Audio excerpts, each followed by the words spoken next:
नमस्ते दोस्तों, कैसे हैं आप सभी? उम्मीद है बहुत अच्छे होंगे और अच्छा होना भी चाहिए। आप सभी स्वस्थ रहें, आप सभी सुरक्षित रहें, यही कामना हम सब करते रहते हैं। और एक बार फिर किरदार ज़िंदगी को लेकर आप सभी से वैभवी रूबरू है। धीरे-धीरे करके किरदार ज़िंदगी एक अपने नए मकाम तक पहुँचता जा रहा है।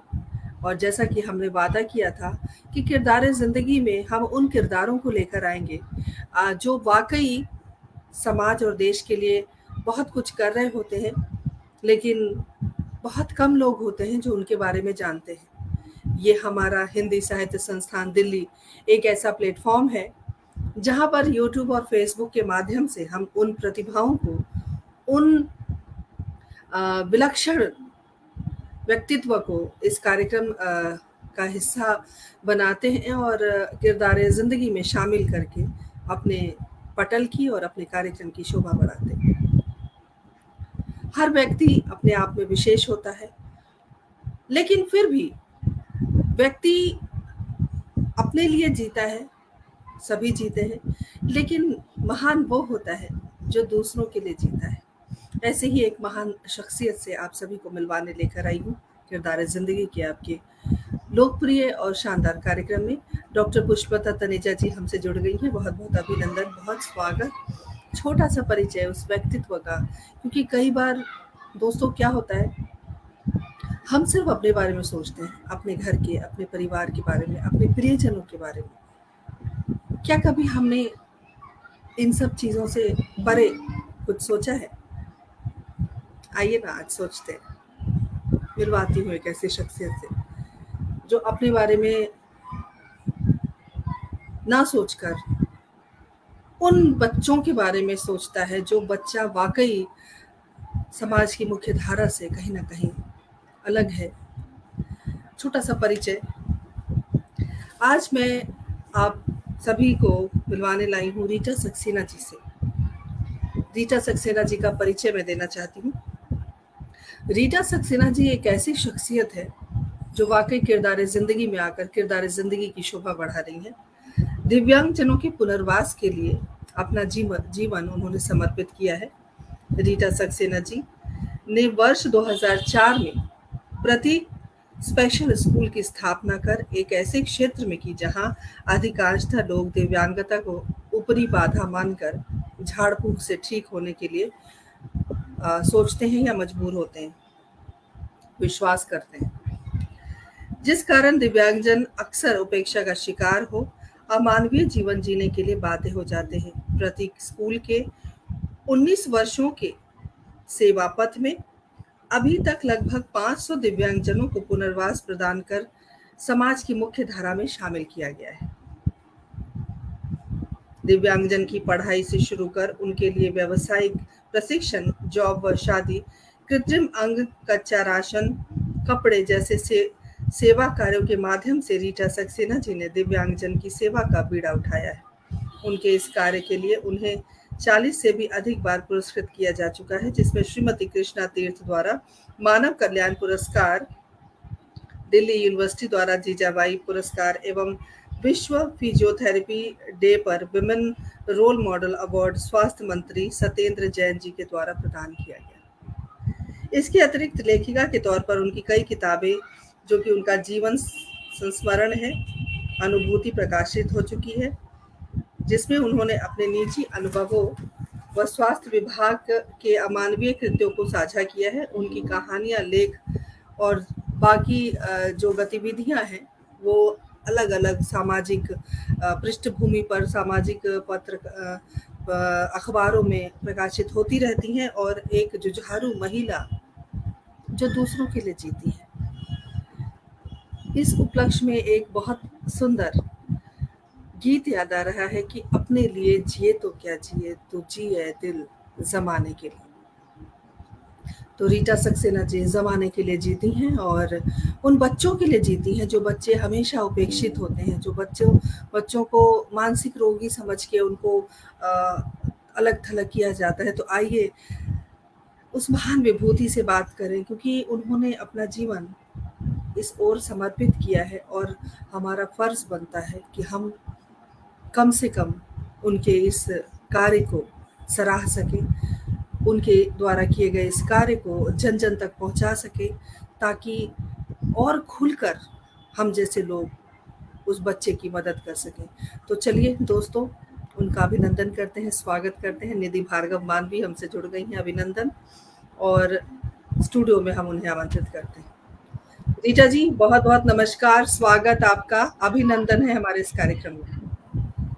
आप सभी को मेरा नमस्कार। जो लोग मुझे देख रहे हैं उनको सभी को मेरा शिवमय अभिवादन और आपके लिए बहुत बहुत आभार कि आपने एक ऐसे संवेदनशील मुद्दे को अपने कार्यक्रम के माध्यम से उठाया है जिसके लिए हमेशा हमारा समाज और माता-पिता उपेक्षित करते रहे हैं। तो मैं आपका तहे दिल से आभार और धन्यवाद करती हूँ।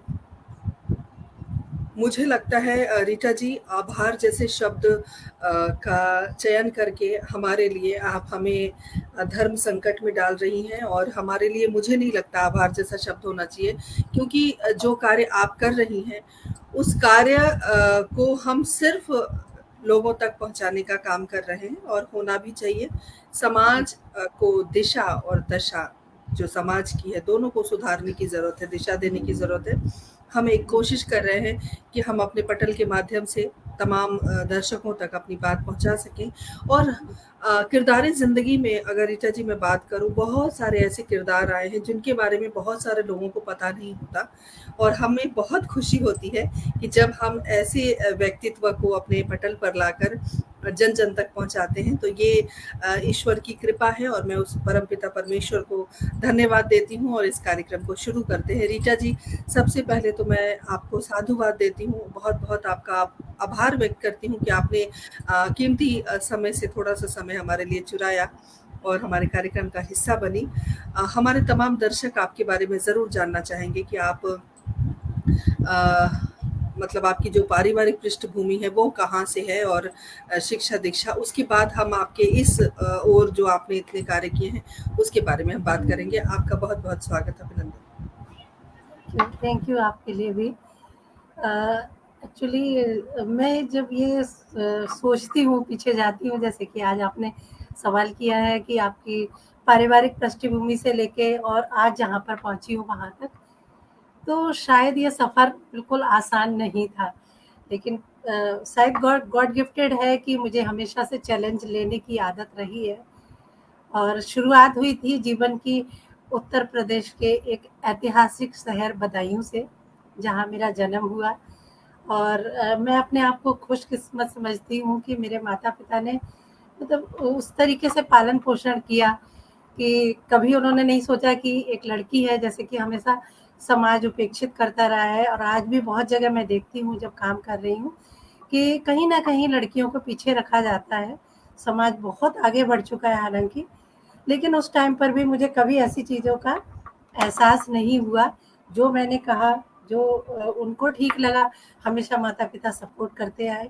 मैंने साइंस सब्जेक्ट से ग्रेजुएशन किया और करने के बाद में कुछ ऐसे दिव्यांग बच्चे आस-पास आते रहे, सामने आते रहे कि मुझे समझ ही नहीं आता था कि क्यों दिव्यांगता ये है क्या? आखिर इनके माता-पिता, इनके अभिभावक इनको क्यों नहीं सही तरीके से पढ़ा पा रहे हैं या इनको क्यों नहीं समझ पा रहे हैं? उस समय जब मैं देखती थी तो मुझे ऐसा लगता था कि सेवा का मतलब ये है कि उनको अच्छे से खाना खिला देना, उनका डेली का काम करना, उनको लैट्रिन, बाथरूम नहला देना, धुला देना, यही उनका जीवन है। लेकिन वास्तव में क्या ये जीवन है? ये तो कोई भी अगर देखते हैं कि हमारे सृष्टि में भगवान भगवान ने जिनको भी बनाया है, सभी लोग जानवर भी अपना खाना-पीना, रहना-सहना इस धरती पे आते हैं, करते हैं, चले जाते हैं। ऐसा तो जीवन नहीं होना चाहिए मानव होने के नाते। तो ये चीज़ मुझे कई बार बहुत कचोटती थी कि क्यों नहीं इनको इंसान की तरह ट्रीट किया जाता है। ये बात है ग्रेजुएशन कर रही थी मैं 93 की, और उस समय से लेके एक सवाल मुझे टक-टक करता रहा। जब मैंने एडमिशन ही लिया था 93 में ग्रेजुएशन में, शायद परमात्मा की मर्ज़ी होती है कि हम जिस क्षेत्र में जाना होता है या उसने बुलाना होता है, तो रास्ते वैसे ही बनते जाते हैं। मैं जिस चीज़ से बचती रही और वो चीज़ मेरे सामने बराबर आती रही। माता-पिता चाहते थे कि मैं डॉक्टर बनूँ, मेडिकल स्ट्रीम से अगर मैं कर रही हूँ, मैं उनकी पूरी इच्छा का सम्मान करते हुए मैंने प्री मेडिकल टेस्ट दिए, एग्ज़ाम दिया, लेकिन ईश्वर की मर्ज़ी कुछ और थी। बराबर मुझे कहीं न कहीं दिव्यांग बच्चे टकराते थे, उनके माता-पिता मेरे सामने आ जाते थे। चैलेंज इतने ज़्यादा थे लाइफ़ में और उनके आंसर कहीं नहीं मिलते थे। आखिर मैंने अपने फ़ादर साहब से, जो आज इस दुनिया में नहीं है, मेरी मदर भी इस दुनिया में नहीं है, मैंने उनसे बात की और उनसे पूछा कि क्या ऐसा हो सकता है कि मैं दिव्यांग लोगों को पढ़ाने के लिए कुछ कोर्सेज़ करूँ? तो उन्होंने कहा कि हाँ, क्यों नहीं हो सकता है? अगर तुम्हें लगता है कि तुम ये काम बहुत अच्छे से कर सकती हो तो ज़रूर हो सकता है। तो फिर मैंने कोशिश करना शुरू की, कोर्सेज़ ढूँढे कहाँ हो सकते हैं। उस समय जागरूकता के नाम पर कुछ नहीं था। हालाँकि आज भी कुछ जगह ऐसा है कि दिव्यांग लोगों को जहाँ भी देखा जाता है, लूला, लंगड़ा, अपाहिज ये शब्द इस्तेमाल होते हैं। उस समय तो और भी ज़्यादा होते थे। जब बात होती थी मैं कहती थी कि मुझे इन बच्चों को पढ़ाने के लिए या इन बच्चों को सिखाने के लिए कुछ करना चाहती हूँ, तो लोग मुझसे पूछते थे क्या पागल हो या पागल होना चाहती हो पागलों के साथ में रहकर? इस तरीके के सवाल खड़े हो जाते थे। अच्छा देखेंगे तुम कितने दिन कर पाओगी? बहुत ज़्यादा लंबा टाइम नहीं है, तुम भी पागल हो जाओगी। आंसर ऐसे आते थे। केवल एक मेरी फैमिली थी, मदर, फादर और परिवार सपोर्ट करता रहा कि नहीं, अगर तुम्हें लग रहा है कि करना है तो तुम्हें ज़रूर करना है। और उन्होंने मेरा एडमिशन इस कोर्सेज़ के लिए लखनऊ में कराया कि मुझे करना चाहिए। उस समय मुझे नहीं पता लग रहा था क्या करना है। मैं तब तक पोस्ट ग्रेजुएशन कर चुकी थी और रीटा करने जी, के ये बाद आपका जी, नेक काम है, ये आपका नेक काम है, जो आपके नेक काम को सराहने के लिए जी, बहुत सारे जी, दर्शक दीर्घा में लोग मौजूद हैं। जी, मैं आपको बताना चाहती हूँ, जी, हमारे साथ हमारे पटल के मुख्य सलाहकार आदरणीय सुरेंद्र शर्मा सागर जी जुड़ गए हैं। अभिनंदन, स्वागत आपका। जी, हमारे पटल की संयोजिका सुदर्शन शर्मा सुधी जी जुड़ गई हैं, बहुत बहुत अभिनंदन, स्वागत। बबीता अस्थाना हमारे साथ जुड़ी हुई हैं, अभिनंदन करती हूँ। डॉक्टर पुष्पलता तनेजा जी लगातार हमारे साथ बनी हुई हैं, बहुत बहुत जी, स्वागत, अभिनंदन। जी, और भी कुछ नाम है जो मैं चाहती हूँ, रमापति त्रिवेदी जी हमारे साथ जुड़े हुए, बहुत बहुत अभिनंदन, स्वागत, बहुत सुंदर नाम है आपका। और दीदी भार्गव मानवी जुड़ी हुई है लगातार, और निरुपमा शर्मा जी लगातार जुड़ी हुई हैं, अभिनंदन, स्वागत। आप तमाम सुधी जनों से हाथ जोड़कर निवेदन है कि इस कार्यक्रम को आप सभी शेयर करें। एक संवेदनशील कार्य को लेकर हम चले हैं, क्योंकि जब कोई व्यक्ति हृदय से कोमल होता है तभी वो किसी व्यक्ति विशेष के बारे में बात करता है या उसके बारे में सोचता है। हमारी जिम्मेदारी है कि रीटा जी के किए गए कार्य को जन जन तक पहुंचाएं, घर घर तक पहुंचाएं। आप सभी से गुजारिश है, जितने भी आप एक छोटी छोटी चीजें वायरल कर देते हैं। कोई डांस है तो वो वायरल हो जाता है, कोई गाना है तो वो वायरल हो जाता है, तो हमारे कार्यक्रम को भी आप वायरल करें। इसलिए क्योंकि रीटा जी ऐसे बच्चों के लिए बहुत कुछ कर रही हैं, और भी समाज में ऐसे बच्चे हैं जो इनके साथ जुड़कर उनके जीवन को हम एक नई दिशा दे सकें। तो आप सभी से नम्र निवेदन है कि इस कार्यक्रम को ज्यादा से ज्यादा शेयर करें। धन्यवाद आपका। जी रीता जी, अब अपनी बात रखें। जी, मैं भी सबसे यही अपील करना चाहूँगी, दिव्यांगता जैसे संवेदनशील मुद्दे को अगर आज आपने अपने पटल के माध्यम से उठाया है, तो कृपया लोग, जो भी लोग हमें देख रहे हैं, ज़्यादा से ज़्यादा शेयर करें और लोगों तक पहुँचाएँ कि दिव्यांगता ऐसी चीज़ नहीं है, जो कि उनको एक प्लेटफ़ॉर्म नहीं दिया जा सके, उनको ट्रेन किया जा सकता है, उनको सिखाया जा सकता है, समाज की मुख्य धारा में हमारे और आपकी तरह ही शामिल किया जा सकता है। तो प्लीज़ जो लोग देख रहे हैं इसको शेयर करते ज़रूर जाएँ। बिल्कुल, हम सब शेयर करेंगे, हम सब की जिम्मेदारी है। और रीटा जी, जब आप पोस्ट ग्रेजुएट कर रही थी, जी। आपने सीधे दर्शन शास्त्र की तरफ रुख कर लिया। जी, आप बिल्कुल साइंस की कर लिया स्टूडेंट था। थी, आप दर्शन हाँ, शास्त्र में चली गई, तो ये सारा बिल्कुल। वाकया किस प्रकार हुआ?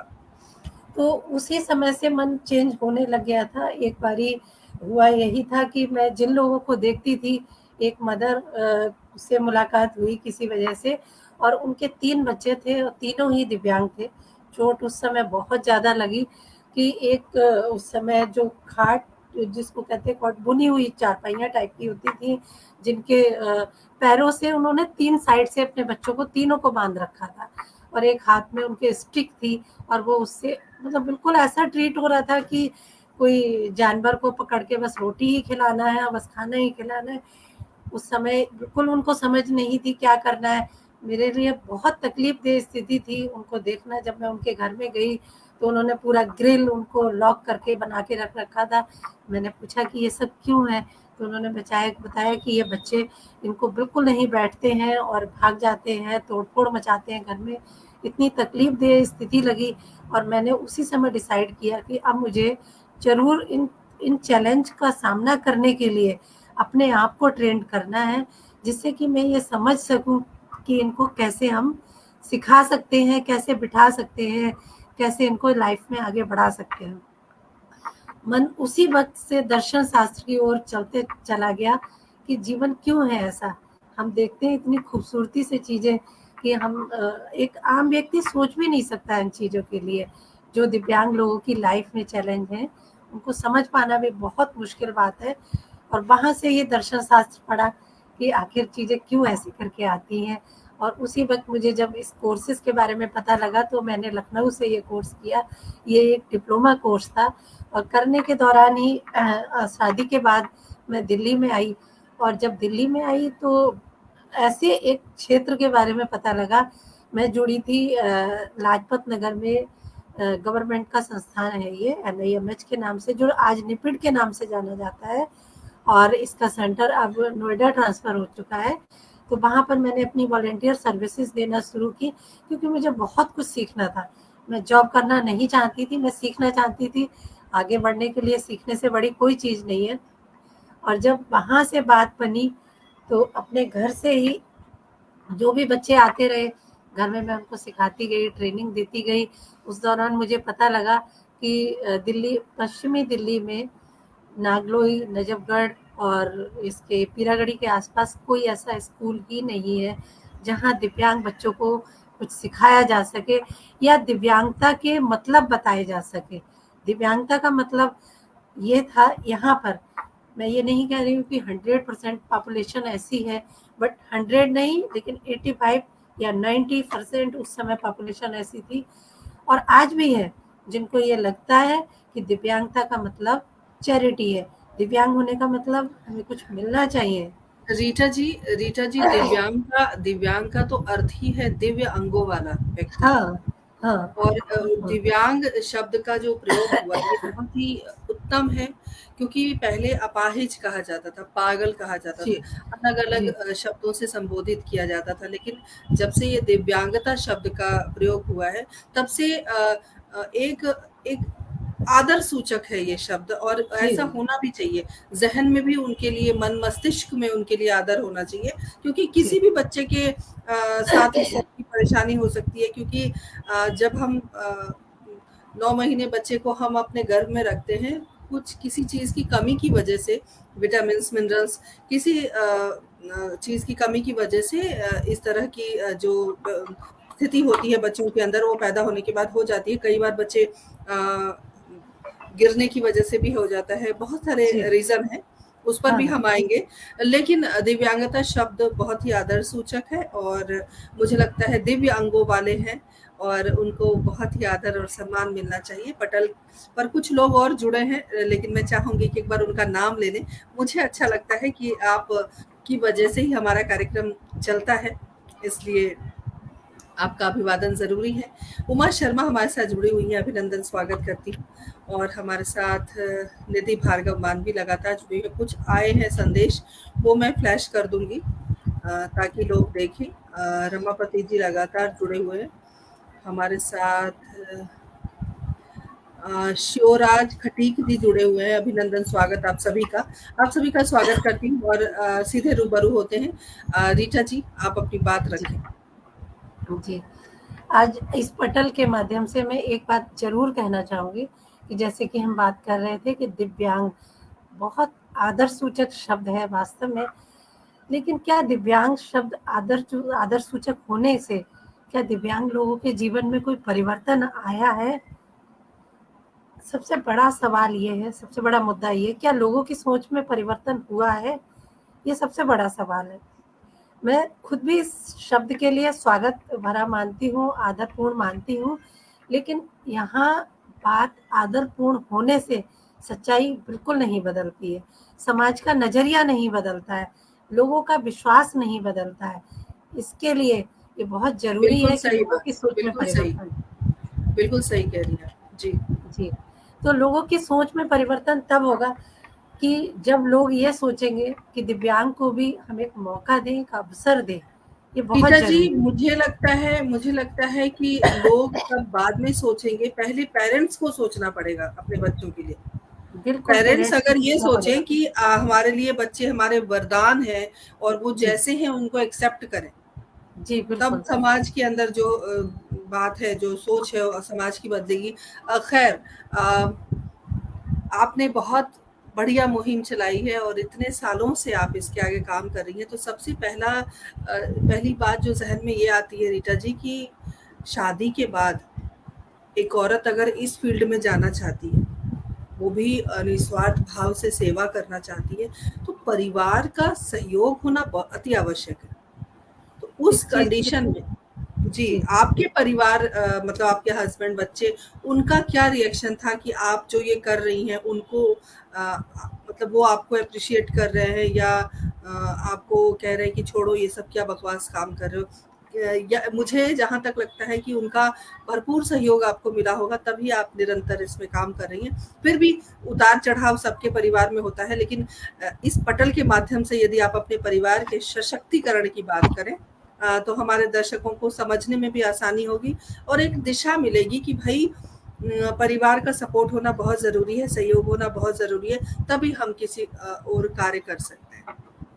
जी। बिल्कुल, मैं ज़रूर सबको बताना चाहूँगी और आज मैं आपके पटल के माध्यम से मैं अपने परिवार के लिए भी थैंक यू कहना चाहूँगी, क्योंकि शायद अगर साथ नहीं होते हस्बैंड और मेरा ब्रदर, मेरा भाई अमित, जो हमेशा मुझे कदम से कदम मिला के मेरे साथ रहा है, तो शायद मेरे लिए ये मंजिल पाना आसान नहीं होता, क्योंकि बहुत सारी चीज़ें जो पर्दे पे दिखती हैं बहुत सुंदर होती हैं, पर्दे के पीछे की कहानी देखना बहुत मुश्किल होता है। बहुत बार जब सुबह होती है हम सबकी, तो हमें बहुत सारी परेशानियों से जूझना पड़ता है, क्योंकि प्रतीक स्पेशल स्कूल आज एक ऐसा नाम है जो लोगों का विश्वास और आस्था का केंद्र बन चुका है। लेकिन हम लोगों की सुबह कुछ अलग तरीके से होती है। सुबह उठे हैं तो स्कूल शुरू होना है, बच्चे आने हैं और प्रॉब्लम्स वहीं से शुरू हो जानी, क्योंकि एक ऐसा नेगेटिव सोच वाला एरिया है जहाँ पर हम लोग काम कर रहे हैं। ये मैं इस एरिया का नाम भी लेना चाहूँगी। पहले हम लोग बताना भी चाहूँगी, क्योंकि जब इस यात्रा की बात हो रही है और शुरुआत में यहीं से करना चाहूँगी कि जब मैंने आप सभी लोगों से अभी शेयर किया कि बात शुरू हुई मेरे घर से, बच्चे आने लगे घर में और मैं उनको काउंसलिंग करने लगी, मैं उनको गाइडेंस देने लगी।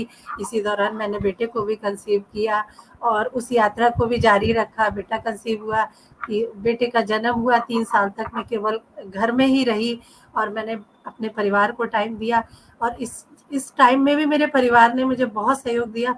शायद मैं इस चीज़ के लिए ऊपर वाले का, परमात्मा का थैंक यू देती हूँ, क्योंकि जब भी मेरे रास्ते में कभी भी कठिनाई आई तो परिवार ही नहीं, बहुत सारे लोग हमेशा मेरे लिए सहयोग करने के लिए और मेरा हाथ थामने के लिए और प्रतीक स्पेशल स्कूल की हर कठिनाई को अपने साथ समझ के चलने के लिए। मतलब अब हमारा बहुत बड़ा परिवार है प्रतीक स्पेशल स्कूल, जहाँ बहुत सारे लोग हैं। मैं इस पटल के माध्यम से उन लोगों के भी नाम लूँगी जो आज हमें देख भी रहे होंगे, मुझे पूरा विश्वास है, क्योंकि मैंने अपने पूरे प्रतीक परिवार को आपके इस कार्यक्रम की सूचना दे दी है कि ज़रूर देखें। तो अब ये हमारा जब घर से बच्चे ज़्यादा आने लगे तो मुझे आपको लगा देखने था। और सुनने के लिए रीटा जी बहुत सारे हमारे दर्शक जुड़े हुए हैं और जी, निसंदेह आप नेक कार्य कर रही हैं और छोटी सी जानकारी कार्यक्रम के आपकी आपके वक्तव्य के बाद मैं तमाम दर्शकों को देना चाहूँगी। रमेश जी, बहुत बहुत अभिनंदन, स्वागत है आपका कार्यक्रम में। मनोज जी हमारे साथ जुड़े हुए हैं, अभिनंदन, स्वागत। आप सभी का स्वागत है। आप सभी से गुजारिश है कृपया कार्यक्रम को ज़्यादा से ज़्यादा शेयर करें, ज़्यादा से ज़्यादा लोगों तक हमारी बात पहुँचनी चाहिए कि प्रतीक स्पेशल स्कूल नागलोई दिल्ली में स्थित है और रीटा सक्सेना जी निस्वार्थ भाव से तन मन धन से लगी हैं उन बच्चों के लिए। तो रीटा जी, एक साथ में जो आपके जवाब है, जो मतलब जो बातचीत आप हमारी चल रही है, उस बातचीत के दौरान एक बात और आप इसमें ऐड ऑन करें कि जो दिव्यांगता की हम बात कर रहे हैं, तो क्या आपका स्कूल सिर्फ मानसिक रोगी के लिए है, मानसिक रूप से विकलांग बच्चों के लिए है, या शारीरिक रूप से विकलांग विकलांग बच्चों के लिए है? ये बात भी हमारे दर्शकों को मालूम होनी चाहिए। जी। देखिए, जब आप बात कर रही हैं, आपने मानसिक रोगी शब्द अगर इस्तेमाल किया है, तो मैं आपको दोनों चीज़ों के बारे में ज़रूर बताऊँगी कि यहाँ मानसिक रोग होना और मानसिक विकलांग होना, इन दोनों में बहुत बड़ा फ़र्क है। मानसिक विकलांगता जो होती है, वो जन्मजात होती है और मानसिक रोग होता है, वो 18 साल की उम्र तक कभी भी हो सकता है। 18 या जीवन जी, पर्यंत कभी बिल्कुल, भी हो सकता बिल्कुल है ना? सही, बिल्कुल तो सही। इसमें मानसिक डिप्रेशन का शब्द जो हम इस्तेमाल करते हैं, वो 18 के बाद भी हो सकता है, दोनों में बहुत बड़ा फ़र्क है और क्यूरेबल है। जो मानसिक रोगी हैं, वो मेडिसिन से ठीक भी हो सकते हैं, बट मानसिक विकलांगता को केवल ट्रेंड किया जा सकता है। उनके जीवन में उनको जितना हम प्रशिक्षित करेंगे, वे उतना ही आगे बढ़ पाएँगे। उनके लिए कोई दवा अभी तक इजाद नहीं हुई है, बहुत मानसिक बढ़िया आपने विकलांगता की। बहुत रीटा जी, क्षमा चाहती हूँ, जी। कुछ देर के लिए आपको ज़रूर रोकूँगी। नेहा शर्मा हमारे साथ जुड़ गई हैं, अभिनंदन, स्वागत। और बहुत अच्छी बात कही है, और आप तमाम दर्शकों के लिए मेरे पास कुछ दिखाने के लिए है। जैसा कि आपने अभी अपनी बात रखी कि मानसिक रूप से जब परेशान बच्चा होता है, तो वो बच्चा जन्मजात नहीं होता। लेकिन जो मानसिक विकलांगता होती है, वो उसको हम दूर कर सकते हैं सिखाकर, समझाकर। मानसिक रोगी व्यक्ति को हम ठीक कर सकते हैं दवाइयों जी, से। जी, जी, मानसिक विकलांगता को केवल जी, हम बिल्कुल। प्रशिक्षित कर सकते हैं। बिल्कुल, प्रशिक्षित कर सकते हैं। तमाम दर्शकों के को दिखाने के लिए मेरे पास कुछ वीडियो हैं, जिसमें दिखाया गया है कि किस प्रकार रीटा जी अपने बच्चों के साथ घुलती हैं, मिलती हैं, उन्हें सिखाने की कोशिश करती हैं। मैं आप लोगों को दिखाना चाहती हूँ। चलो अभी इसको देखो, ऐसे पकड़ेंगे। एक मिनट देखो, ऐसे पकड़ेंगे, एक हाथ में ये और ऐसे ये ठीक है?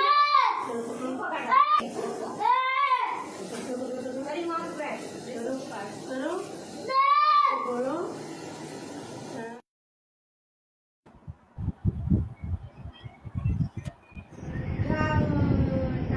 मेरी तरफ देख के इसके पास हेलो हेलो, इसके पास में दिखाओ। अब जाओ। One, two, and say नमस्ते नमस्ते नमस्ते नमस्ते नमस्ते। इधर नमस्ते, इधर देखो, सामने देखो, बाय करो, बाय करो, बाय बाय बोल के करो, बाय बोल के करो, बाय बोलो, फिर से बोलो, बाय बाय, बाय बोलो। इधर देखो, इधर बाय करें, bye. Very good, very good. बंद करो, बंद करो, बंद करो, बंद करो, पेन बंद करो। ये लो, बंद करो, लगा दे दो। Very good. चलो अब इसको ओपन करेंगे। चलो नीचे देखो, पकड़ो इसको ऐसे करके, ऐसे करके, ऐसे चलो। Good, very good, very good. बंद करेंगे, बंद करेंगे। Very good. नेक्स्ट, कैसे पकड़ेंगे इसको? गुड, ऐसे करेंगे। चाय स्टॉप। चलो इसको लगा दो, लगाओ इसको। Very good. चलो नेक्स्ट, नेक्स्ट देखो नीचे कैसे पकड़ेंगे।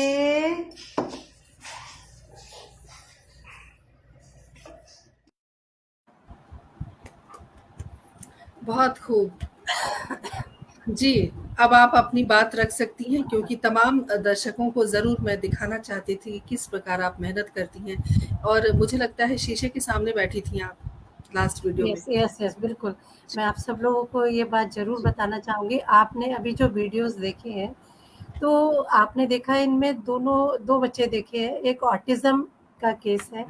बहुत बार ऐसा होता है कि आप देखिए, आप और हम बात कर रहे हैं, तो एक-दूसरे की आँखों में आँखें डाल के बात कर रहे हैं, पर ऑटिज़्म के केसेस ऐसे होते हैं कि वो कभी भी आई कॉन्टैक्ट नहीं देते हैं। उनमें फाइन मोटर डेवलपमेंट बहुत सारे बच्चों में होता नहीं है। ऑटिज़्म के अलावा भी कि उनकी फिंगर्स जो होती हैं प्रॉपर रोटी भी नहीं तोड़ सकती हैं, या पेन नहीं पकड़ सकती हैं, अपने बटन नहीं लगा सकती हैं, ग्लास होल्ड नहीं कर सकते हैं। ये छोटी-छोटी चीज़ें हैं जिनको हम ऑक्यूपेशनल थेरेपी के माध्यम से उनमें डेवलप करने की कोशिश करते हैं। हमारे साथ यही खुशी का बहुत बड़ा क्षण होता है कि एक बच्चा अपनी शर्ट नहीं डाल पा रहा है और हम 1 महीने के प्रयासों से उसको अपनी शर्ट डालना सिखा पाते हैं, या 2 महीने के लंबे प्रयासों से हम उसको रोटी की बाइट तोड़ के मुँह में डालना सिखा पाते हैं, या उसकी पैंट की जिप लगाना सिखा पाते हैं। तो यही हमारे लिए बहुत बड़े सेलिब्रेशन के पल बन जाते हैं, और देख के खुशी से झूमने लगते हैं कि वाह! हमारा बच्चा अब ये सब क्या कर पा बात है! रहा है। वाक़ई, ये वाक़ई। ज़िंदगी ये है, वास्तव में ये ज़िंदगी है। आप कभी प्रतीक स्पेशल स्कूल आके देखें, तो जी, आप समझ ज़रूर, ज़रूर। जाएँगे। नागलोई दिल्ली हाँ, में स्थित है ये प्रतीक स्पेशल स्कूल, और जो भी उस इलाके के आस-पास है, दिल्ली के रहने वाले हैं या नोएडा या गाज़ियाबाद के हैं, ज़रूर एक बार आप विज़िट करें, क्योंकि कहीं न कहीं इस स्कूल को, इन बच्चों को हमारी ज़रूरत है। कुछ तो करना चाहिए। चलो ना, करते होली हैं और कुछ। दीपावली से बड़ा सेलिब्रेशन ये होता है कि जब एक बच्चा हमारी आँखों में आँखें डाल के हमें हेलो कह देता है, और अपने लंच को खुद से उठा के खा पाता है, या अपनी मदर को, अपनी माँ को माँ बोल देता है। ये जीवन का सबसे बड़ा सुख महसूस होता है, जब हम उस स्कूल में काम कर रहे होते हैं। तो एक जीवन ये भी कहाँ हम मतलब बिना वजह की प्रतियोगिताओं के पीछे या एक दूसरे को पछाड़ने के लिए दौड़ लगा रहे होते हैं। तो आप एक बार इन बच्चों की तरफ भी देखें, आपको सुकून मिल जाएगा कि ईश्वर ने आपको आहा! क्या वो बात दिया कह है। दी आपने, क्या बात कह दी। बिल्कुल। करोड़ रुपए की एक बात, और बहुत साधुवाद आपको वाक़ई। हम जी। आपके जज़्बे को सलाम करते हैं। तमाम दर्शक सुधी सभी एकाग्र होकर और बहुत सारे तल्लीनता से जो संदेश हैं उनके, वो भी संदेश बहुत अच्छे-अच्छे आ रहे हैं। जी। लिखा है रमेश जी ने कि आज के बच्चे कल के नागरिक हैं, निरोगी बच्चे देश का खजाना है। बिल्कुल सही आपने कहा, और उसी खजाने को रीटा जी बचाने की कोशिश कर रही हैं। तो रीटा जी, आपके स्कूल में कितने बच्चे हैं? स्कूल में अगर हम बच्चों की बात करें तो अभी 65 रेगुलर हैं अपने यहाँ से, क्योंकि पेरेंट्स जो हैं बहुत सारे आज भी ऐसे ही हैं कि वो दिव्यांग बच्चों की शिक्षा को महत्व नहीं देते हैं। अगर हम बात करें शिक्षण और प्रशिक्षण की, तो कहीं न कहीं हमारे सामान्य बच्चे भी पीछे हैं। जैसे कि आप सभी लोग देख पाते हैं कि सरकार के अनेकों-अनेक प्रयास हैं साक्षरता को बढ़ाने के लिए, साक्षर भारत बनाने के लिए, तो दिव्यांग लोगों की शिक्षा की बात कौन करे? तो हमारी मुहिम ये है कि हम चलो स्कूल अभियान के तहत प्रतीक स्पेशल स्कूल की ओर से जो चलाया जा रहा है, और उससे पहले मैं आप सबको एक बात ज़रूर बताना चाहूँगी, अगर हम बात कर रहे हैं दिव्यांग बच्चों की शिक्षा की, तो उससे पहले कहीं न कहीं हमें इनके माता-पिता को ट्रेन करने की ज़रूरत पड़ती है। इनके अभिभावकों को ये बताने की ज़रूरत पड़ती है कि आप अपने बच्चे को क्यों पीछे रखते हैं। अगर परिवार में 2 बच्चे हैं, एक सामान्य है, एक नॉर्मल स्पेशल बच्चा है, तो ज़्यादातर देखा जाता है कि लोग ये सोच लेते हैं, पेरेंट्स ये सोच लेते हैं कि अरे! ये बच्चा हमारे बुढ़ापे की लाठी नहीं है, इसकी तो सेवा हमें ही करनी है, तो इसको पढ़ा-लिखा के क्या करना है? आप कृपया, मेरा हाथ जोड़ के निवेदन है कि ऐसे बिल्कुल मत सोचें। आपके लिए जो बुढ़ापे की लाठी है आप उसके लिए तो करें ही, लेकिन दिव्यांग बच्चे की ज़िम्मेदारी जो है वो सबसे बड़ी है। कम से कम उसको इतना आत्मनिर्भर तो बना दें कि वो किसी पे आश्रित ना रहे। और ये मेरा विश्वास है, क्योंकि 20 सालों में प्रतीक स्पेशल स्कूल ने 1 जनवरी 2000 अभी 23 को 19 साल पूरे होकर 20वें वर्ष में प्रवेश किया है। मैंने जो देखा है बहुत सारे दिव्यांग बच्चों को, मैंने किया है अपने हाथों से इस स्कूल में काम, जिन बच्चों के साथ वो आत्मनिर्भर होकर बहुत सारी जगह जॉब भी कर रहे हैं बहुत सारे बच्चे। ये डिपेंड करता है डिसेबिलिटी पे कि कौन सी डिसेबिलिटी, कितना हमने ट्रेन किया, कितना समाज का सहयोग मिला, कितना परिवार का सहयोग मिला, कितने माता पिता ने उनका हौसला बढ़ाया। तो दिव्यांग बच्चे अपनी लाइफ में कहीं ना कहीं जरूर से आत्मनिर्भर होकर अपना जीवन यापन कर सकते हैं। ये मेरा निवेदन, जो भी माता पिता मुझे देख रहे हैं, विश्वास के साथ चलें आगे और करें और बढ़ें। और कहीं ना कहीं दिव्यांग, अब बहुत सारे एग्जाम्पल हैं, आप देखेंगे, गूगल करेंगे तो आपको बहुत सारे ऐसे लोग मिलेंगे जो आज भी दिव्यांग होते हुए भी उन्होंने बहुत सारे नए आयाम लिखे हैं, नया इतिहास रचा है, दिव्यांगता को अपने जीवन में आड़े नहीं आने दिया है।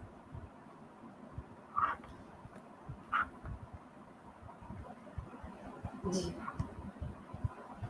बहुत सही कहा आपने रीटा जी। और माता-पिता की भी पूरी ज़िम्मेदारी है। कोई भी व्यक्ति अगर आपके लिए कुछ करना चाहता है या आपके लिए खड़ा है या आपके बच्चों के लिए मुझे लगता है कि मैं अगर इस बात को कहूँ कि जीवन दान और समाज में सिर उठाकर चलने लायक बनाने की कोशिश कर रहा है, तो आप सब खुले मन से उसका स्वागत कीजिए, खुले मन से उसका सहयोग कीजिए, क्योंकि वो आप ही के बच्चे के भविष्य के बारे में बात कर रहा है, आप ही के बच्चे के भविष्य के बारे में सोच रहा है, जो कि अमूमन माँ-बाप नहीं सोचते हैं। कई बार ऐसा होता है कि डिसेबल बच्चे होते हैं तो हम सोचते हैं कि चलो जैसे चल रहा है चलने दो, भगवान ने जैसे दिया है चल। लेकिन अगर हम उसको ये सोचें कि नहीं, वो भी समाज की मुख्य धारा से जुड़ सकता है, वो भी कुछ करके दिखा सकता है।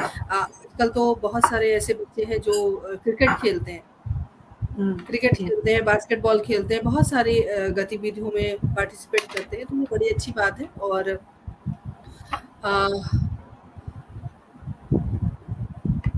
जी, पंकज कुमार खरे जी हमसे जुड़ गए हैं, बहुत अच्छे कवि हैं, बहुत-बहुत अभिनंदन, स्वागत करती हूँ आपका। सुरेंद्र शर्मा सागर जी लगातार जुड़े हुए हैं, उन्होंने लिखा है शानदार शख्सियत हैं आप। वाक़ई ये अपने आप में एक बहुत बड़ी बात होती है, बहुत बड़ी उपलब्धि होती है जब आपके बारे में कोई इतना अच्छा कमेंट करे। और ये मीना कुंडलिया जुड़ गई हैं, अभिनंदन, स्वागत करती हूँ।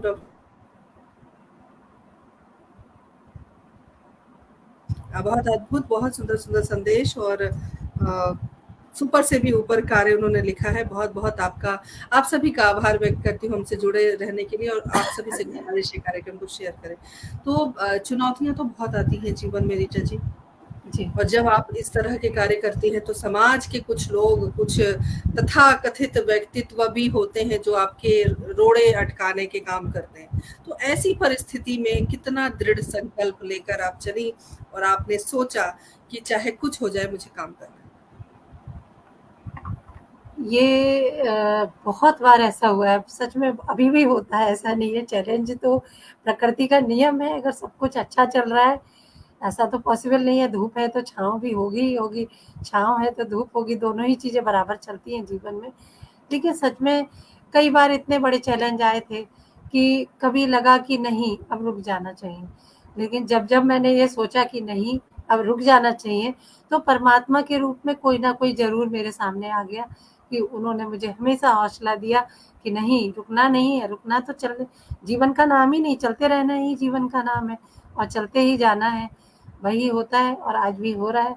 आज भी जब बहुत बार कुछ ना कुछ ऐसे चैलेंज आते हैं और जब मैं सोचती हूँ कि नहीं, अब हो चुका है, तो परमात्मा के रूप में हमेशा कोई ना कोई मेरे साथ रहा है और उसके लिए मैं भोलेनाथ का, परमात्मा का हमेशा से शुक्रिया अदा करती हूँ कि जीवन में ऐसे ही चलता रहे, जब तक साँस है तब तक प्रभु सेवा कार्य कराता रहे, यही सबसे बड़ी बात है। आज जो सबसे तकलीफ़देह स्थिति मुझे लगती है ना, 2 लाइनों में ये बात कहना चाहूँगी, मुझे बहुत अच्छी लगती हैं ये लाइनें, जिसने भी लिखी हैं। सबसे अच्छी चीज़ है क्योंकि इंसानियत जो है कहीं देखने को नहीं मिलती है और मिलती भी है जब अपना नज़रिया भी चेंज होना चाहिए। मैं हमेशा ये देखती हूँ कि जब भी दिव्यांग लोगों के साथ जो बुरे बर्ताव किए जाते हैं, जो व्यवहार किए जाते हैं, उनको कहीं न कहीं ये महसूस कराया जाता है कि ये दिव्यांग हैं और ये कुछ नहीं कर सकते हैं। तकलीफ़देह स्थिति बहुत होती है। समाज से आज मैं आपके पटल के माध्यम से ये संदेश देना चाहूँगी कि आप उनके लिए कुछ करें या ना करें, लेकिन उन्हें ये एहसास मत दिलाएँ कि आप कुछ नहीं कर सकते। आप अपना नज़रिया बदल के रीटा देखिए। रीटा जी, ऐसे बच्चों के साथ शारीरिक शोषण भी होता होगा? जी, बिल्कुल होता है। ख़ास तौर से जो मूक बधिर बच्चे होते हैं, लड़कियाँ होती हैं, आप आए दिन सुन सकती हैं इन चीज़ों के लिए, जो बोल और सुन नहीं सकते हैं। तो बहुत बार ऐसा होता है कि वो नहीं बोल सुन सकते हैं, तो इसका फ़ायदा समाज और सोसाइटी कहीं न कहीं उठाने की कोशिश करता है। तो हम उन बच्चों को ट्रेंड करते हैं, हमारे पास तक आ गए हैं, तो हम उनको ये ज़रूर बताएँगे कि हाँ, ये सब चीज़ें कैसे हैंडल करनी है।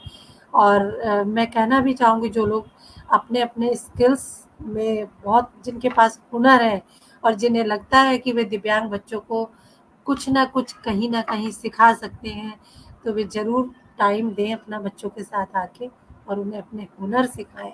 ये मेरा वादा है कि आपको कोई तकलीफ़ नहीं आएगी, क्योंकि बहुत बार लोग ये कहते हैं कि हमने कभी दिव्यांग बच्चों के साथ काम नहीं किया है और हम उनको कैसे सिखाएँ? तो वो हमारे ट्रेन्ड और प्रशिक्षित स्टाफ स्कूल में मौजूद रहते हैं, जो आपके लिए उनकी भाषा से लेके उनके साथ डील करने का तरीका तक आपको सिखाएँगे, बताएँगे। तो ये ज़रूरी बहुत है। बढ़िया रीटा जी। और एक संदेश मैंने फ्लैश किया है। मेरी आवाज़ सुनाई दे रही है? जी, जी, लेकिन गूंज रही है थोड़ा-सा, गूंज रही है। अब सही है? हाँ जी। तमाम दर्शकों को बताना चाहती हूँ कि ये एक संदेश है, ये प्रतीक स्पेशल स्कूल का मेल आईडी है और आप सभी नोट कर लें। इस मेल आईडी पे आप किसी भी तरह की इंफॉर्मेशन आप दे सकते हैं। अगर आपके आसपास दिल्ली में कहीं आसपास ऐसे बच्चे हैं जिनको मदद की ज़रूरत है, या आपको किसी भी प्रकार की क्वेरी चाहिए, किसी भी प्रकार की जानकारी चाहिए, या आप किसी भी रूप में इनकी मदद कर सकते हैं, तो आप ज़रूर इस मेल आईडी पे संपर्क करें। जी, रीटा जी। जी। एक सबसे बड़ी चीज़ जो मैं यहाँ माता-पिता, अभिभावक और सभी जन हैं, जब कोई भी शादीशुदा जोड़ा ये होता है, शादी हुई है और शादी के बाद हमारी भारतीय परंपरा और संस्कृति में शादी के बाद ऑब्वियसली सभी लोग सोचने लगते हैं कि अब दादी-बाबा और नानी-नाना के परिवार में एक नया फूल खिलेगा, एक बच्चा आएगा। और जब वो बच्चा आता है और जब वो बच्चा 6 महीने गुज़र गए, अरे अभी बैठ नहीं रहा है, या 8 महीने गुज़र गए, जो उसके डेवलपमेंटल माइलस्टोन होते हैं, उनको वो बच्चा कवर नहीं कर पाता है। कई बार साल भर भी हो जाता है और बच्चा ना बोल रहा है, ना चल रहा है, ना करवट बदल रहा है।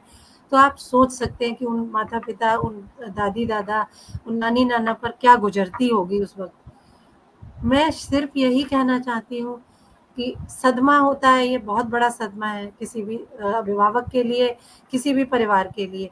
लेकिन जब आपको जैसे ही पता लग गया है, आप उस बच्चे के लिए स्वीकार कर लें और ये जानें, देखिए कि एक बहुत खूबसूरत सी लाइन है कि क्यों घबराता है पगले दुःख होने से, जीवन तो आरंभ हुआ है रोने से। तो किस बात का दुःख है? क्यों घबरा रहे हो भई? जो हो चुका है उसको जितनी जल्दी स्वीकार कर लोगे, वो बच्चा उतनी ही जल्दी सीखेगा, बढ़ेगा। और मेरा ये मतलब अनुभव है कि वो समाज की मुख्य धारा से कदम ताल मिलाकर चलेगा। ये बहुत ज़रूरी है उन बच्चों के लिए, उन दिव्यांग बच्चों के लिए जो हमारी ही तरह आगे बढ़ पाएँ। आप स्वीकार करें और आगे बढ़ें। ये मेरी प्रार्थना है। जी। बहुत बढ़िया। और एक नंबर भी मैंने फ्लैश कर दिया है। ये नंबर है रीटा जी का, और इस नंबर पर भी आप सहयोग कर सकते हैं किसी भी रूप से। और अगर आप चाहें तो आप धनराशि से भी मदद कर सकते हैं, जो भी चाहें। आप स्वतंत्र हैं सेवा करने के लिए। तो ये नंबर है और ईमेल आईडी है। आप सभी चाहें तो आप संपर्क साधें और किसी की मदद करें, और मदद करने में कोई बुराई नहीं है। और प्रतीक स्कूल में जो धनराशि दी जाती है, तमाम दर्शकों को बताना चाहती हूँ कि ये इनकम टैक्स की धारा 80 जी के तहत बिल्कुल मुफ्त है। आप आराम से मदद कर सकते हैं। और कुछ प्रतीक स्कूल के बारे में मैं बताना चाहती हूँ। आप बताएं उससे पहले मैं ही तमाम दर्शकों को बताना चाहती हूँ कि प्रतीक स्कूल ने कुछ तय किया है, कुछ मापदंड उन्होंने बनाए हैं, और छोटा सा मैं पढ़ के बताती हूँ आप सभी को। उसके बाद हम रीटा जी आगे चलेंगे। जी। प्रतीक स्कूल के माध्यम से कुछ रिटायर्ड लोगों की एक टीम बनाई जा रही है, ताकि वे खुलकर काम कर सकें। क्योंकि वर्किंग जो है वो अपना इतना समय नहीं दे सकते हैं, तो इन्होंने एक बहुत अच्छी कोशिश की और रीटा जी इस कोशिश के लिए मैं आपको सराहना चाहती हूँ, साधुवाद देना चाहती हूँ, क्योंकि रिटायरमेंट के बाद लोग खाली हो जाते हैं और लोगों को कई बार डिप्रेशन में चले जाते हैं, कई बार उनके पास कुछ काम नहीं होता करने के लिए और वो पूरे ज़िंदगी वो काम करते रहते हैं। तो उनके लिए एक आप बहुत अच्छा प्लेटफ़ॉर्म लेकर आई हैं कि कम से कम वे बिज़ी रहेंगे और वे बिज़ी रहेंगे तो स्वस्थ रहेंगे। जी। उसके अलावा प्रत्येक परिवार के बच्चों के साथ अपना समय व्यतीत करना चाहते हैं तो आप कर सकते हैं। ये आप तमाम दर्शकों के लिए है और अपने बचपन को दोबारा से जीना चाहते हैं तो आप ज़रूर शामिल हों। अपना जन्मदिन, वैवाहिक वर्षगांठ आदि बच्चों के साथ मनाना चाहते हैं तो आपका स्वागत है। जीवन में कुछ पल आनंद के जीना चाहते हैं तो एक बार प्रत्येक स्कूल ज़रूर आएँ। यदि आप विशेष आवश्यकता वाले बच्चों व माता-पिता के लिए कोई अन्य जानकारी उपलब्ध करा सकते हैं या कोई सेमिनार या कार्यशाला का आयोजन कर सकते हैं या कराना चाहते हैं तो आपका स्वागत है। यदि आपको कोई भी ऐसे ज़रूरतमंद दिव्यांगजन दिखाई दे जो कि हमारे देवालयम परिवार में आश्रय लेना चाहते हैं या रहना चाहते हैं तो संपर्क कर सकते हैं। इस मेल आईडी और मोबाइल नंबर पे आप संपर्क करें और सारी जो सुविधाएं हैं उनको रहने खाने की वो सब मुफ्त दी जाती हैं। प्रत्येक स्कूल में दी गई धनराशि इनकम टैक्स की धारा जो कि मैं बता चुकी हूँ 80G के तहत मुफ्त है। 80G के तहत मुफ्त है और आपका ये सहयोग स्कूल के मानसिक व शारीरिक दिव्यांगजनों के जीवन मील का पत्थर साबित होगा। ईश्वर की अनुकंपा आप सभी पर बनी रहे और बहुत खूबसूरत संदेश तमाम दर्शकों को मैं चाहूँगी, मैं अपील करती हूँ हिंदी साहित्य संस्थान दिल्ली की ओर से कि आप ज़रूर एक बार जाएँ और खुले मन से बच्चों को भी आशीर्वाद दें और सहयोग करें। बहुत-बहुत आप सभी का धन्यवाद और रीटा जी, अब आप अपनी बात को जारी रखिए। बहुत तंग कर दिया मैंने आपको, बहुत रोका। अनीता सचदेव जी हमारे साथ जुड़ गई, स्वागत अभिनंदन। बसंत श्रीवास्तव जी शिवपुरी मध्य प्रदेश से जुड़े हुए हैं, बहुत-बहुत अभिनंदन स्वागत। मनोज जी लगातार हमारे साथ बने हुए हैं, बहुत स्वागत। संजय जी हमारे साथ जुड़े हुए हैं, बहुत-बहुत स्वागत अभिनंदन करती हूँ। आप सभी से गुजारिश है कार्यक्रम को ज़्यादा से ज़्यादा शेयर करें। सुरेंद्र शर्मा सागर जी ने लिखा है चल अकेला चल अकेला चल अकेला तेरा मेला पीछे छूटा राही चल अकेला। बिल्कुल सही कह रहे हैं। हमें अकेले ही चलना है क्योंकि जब हम अकेले चलने की हिम्मत रखेंगे तो दुनिया हमारे पीछे पीछे जरूर चलेगी। रीटा जी आगे जी क्या करना चाहती हैं आप? मैं जैसा कि अभी आपने प्रतीक स्पेशल स्कूल के बारे में बताया, तो मैं भी अपील करना चाहती हूँ कि हमारे जो बुजुर्ग हैं जिनको मैं बोलती हूँ बट वृक्ष, हमें उनकी छाया की ज़रूरत है। और ऑफ कोर्स स्वागत है आपका। स्कूल में हमने एक फ्लोर इस तरह से बनाया हुआ है कि आप वहाँ रहें और हमारे साथ हमारे बच्चों को संस्कार दें। हमें आज की जो पीढ़ी है सच में उनको संस्कारों की ज़्यादा ज़रूरत है और आप संस्कार दें उनके साथ। आप ऐसा नहीं कि परमानेंट अपना घर छोड़ के आ जाए, बल्कि आपको जितना टाइम अगर लगता है कि 1 दिन 2 दिन महीना आपको अच्छा लगे और मुझे आशीर्वाद दें, मुझे बताएं कि मैं उनको और क्या अच्छा कर सकती हूँ।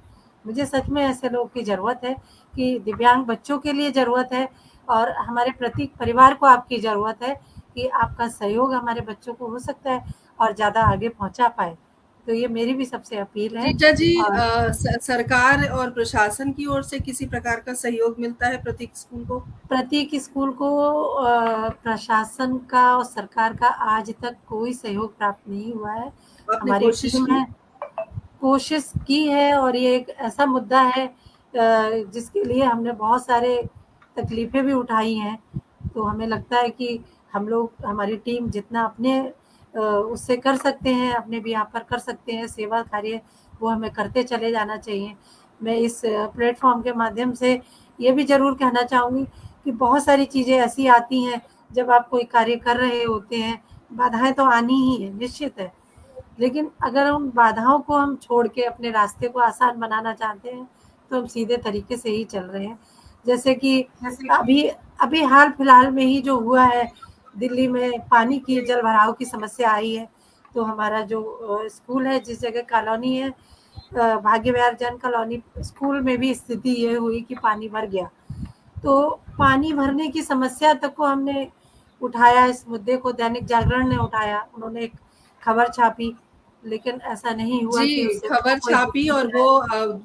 मेरे लिए दुर्भाग्य है कि वो खबर मैं नहीं दिखा पा रही हूँ, जी, क्योंकि वो खबर डाउनलोड नहीं हो पा रही थी। दैनिक जागरण में आपको यशोदा माँ कहकर संबोधित किया गया है। ये अपने जी, आप में एक बड़ी उपलब्धि है और इसके लिए भी आपको बहुत-बहुत शुभकामनाएँ। जी, जी, थैंक यू, बहुत-बहुत आभार। और शुक्रिया है आप सभी लोगों का, जो आप इतने सुंदर कमेंट कर रहे हैं और बता रहे हैं।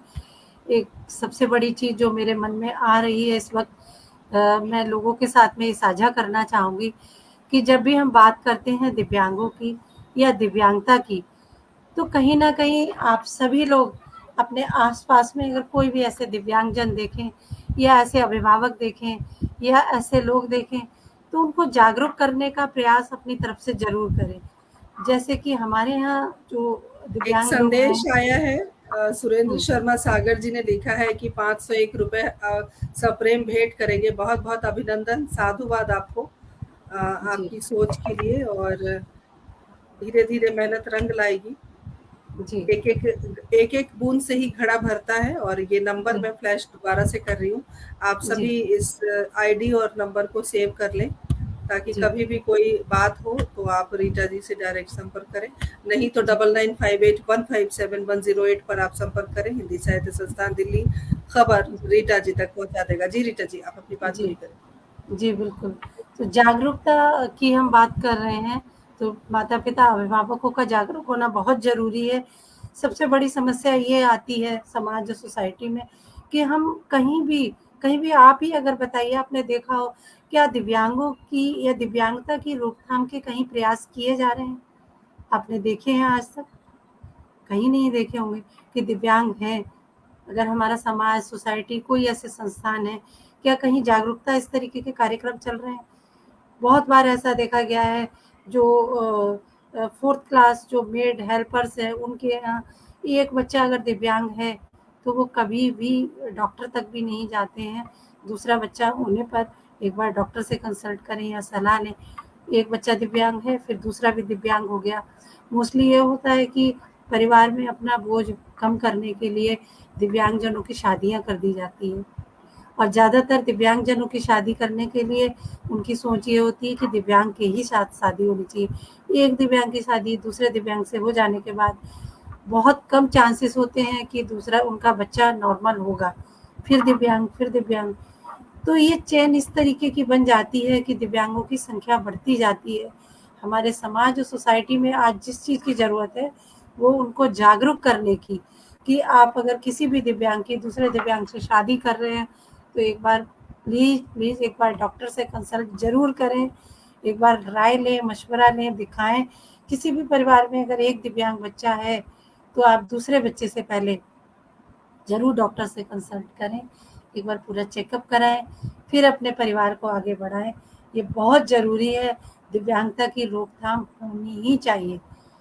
या फिर बावजूद इसके अगर कोई दिव्यांग बच्चा है परिवार में, तो उसका शिक्षण और प्रशिक्षण बहुत ज़रूरी है, और उनको कहीं न कहीं मानवता का संदेश देना ज़रूरी है, उनको मानवीय जीवन जीने के लिए एक आगे बढ़ाना बहुत ज़रूरी है। ये सभी लोग जो भी अपने आस-पास देख रहे हैं, उनके लिए ज़रूर करें, और कुछ भी नहीं कर सकते हैं तो कृपया हम तक पहुँचा दें।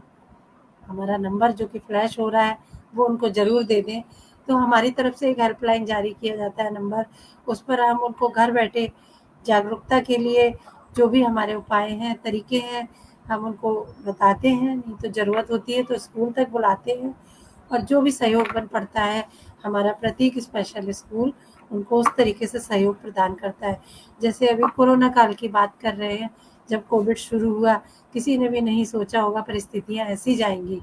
हम लोगों ने भी नहीं सोचा हमारे दिव्यांग बच्चे सब घरों में कैद हो गए।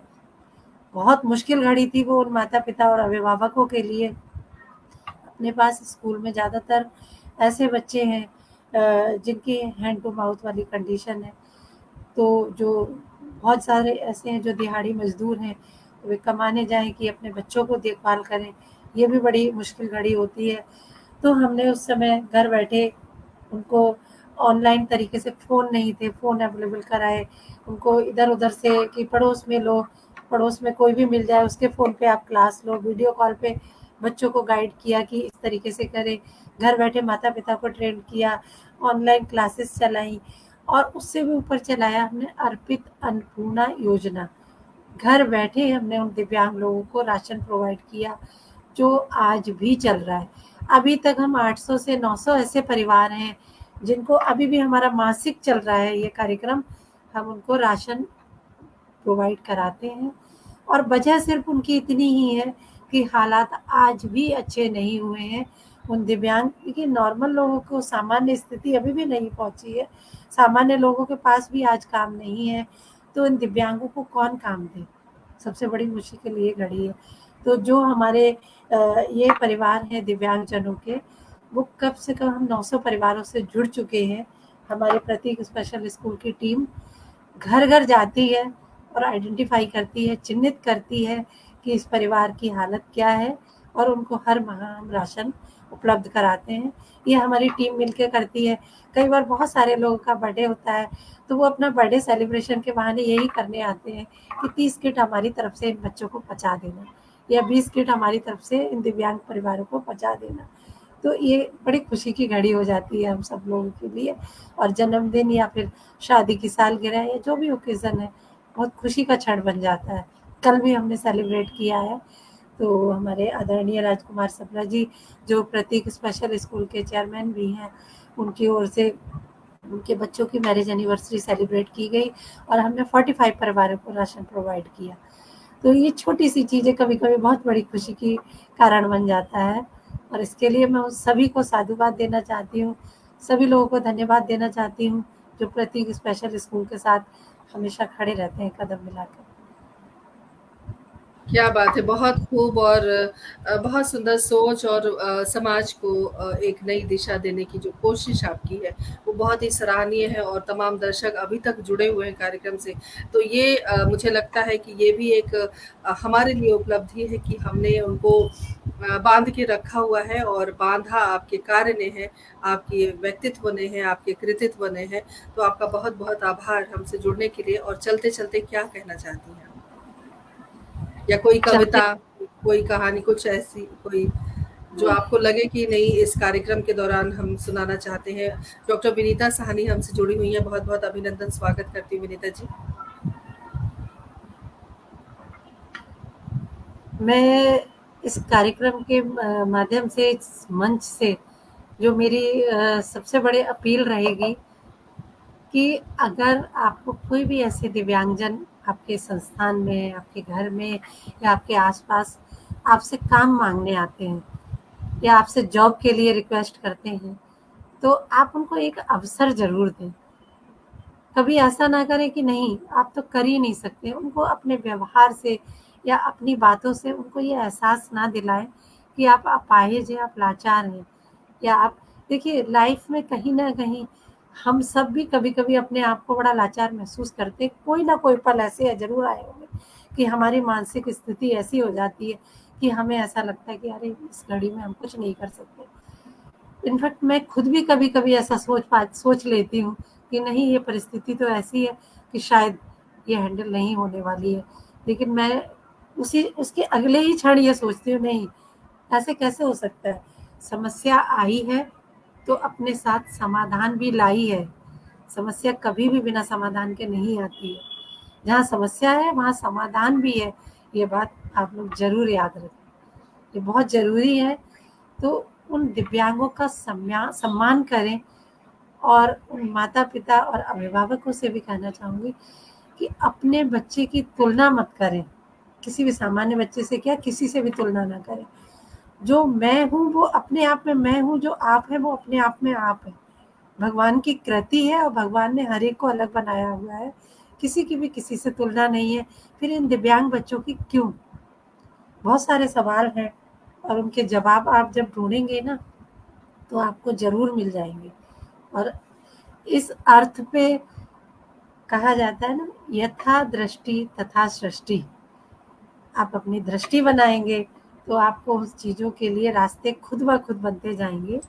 बिल्कुल। यही मैं अपने इस कार्यक्रम के माध्यम से कहना चाहती हूँ।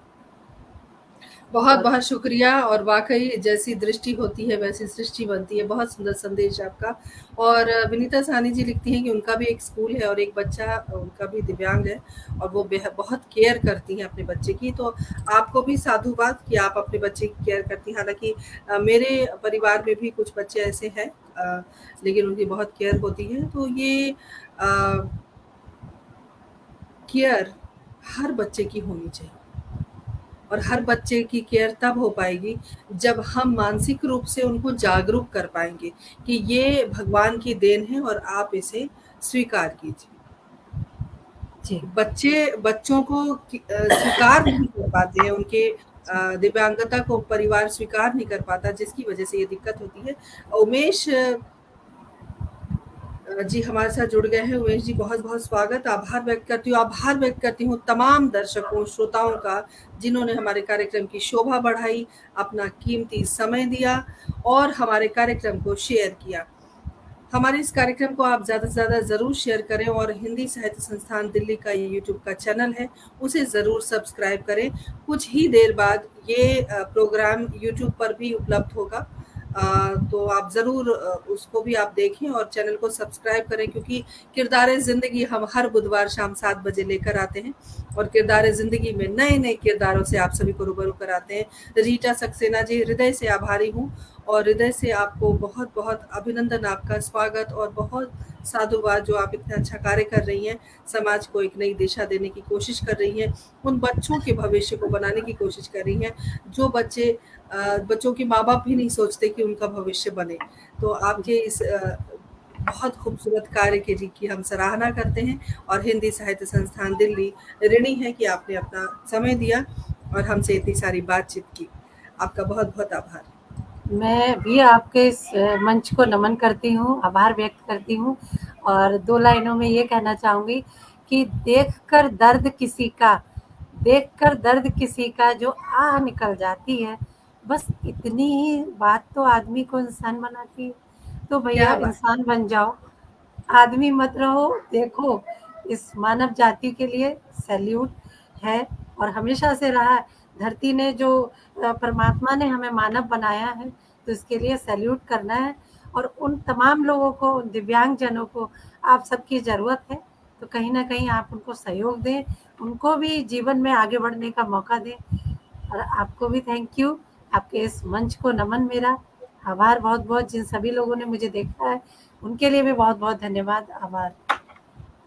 बहुत-बहुत आभार आपका पुनः और बहुत सारी शुभकामनाएँ। इसी तरह निरंतर आप सेवा करें और आपसे जुड़ने के लिए तमाम जो व्यक्ति विशेष हमारे कार्यक्रम को देख रहे हैं, सुन रहे हैं, आगे भी देखेंगे, वो ज़रूर आपसे जुड़ें और हर तरह से तन मन धन से आपके साथ लगें। इसी कामना के साथ, इसी शुभकामना के साथ, इसी बात को ज़हन में रखते हुए विदा लेते हैं और अगली बार नए किरदार के साथ फिर वैभव भी आएगी। आप सभी इंतज़ार करें हर बुधवार शाम 7 बजे नए किरदार के साथ। तब तक के लिए आज्ञा दीजिए। नमस्कार, जय हिंद, जय भारत, शुभ रात्रि।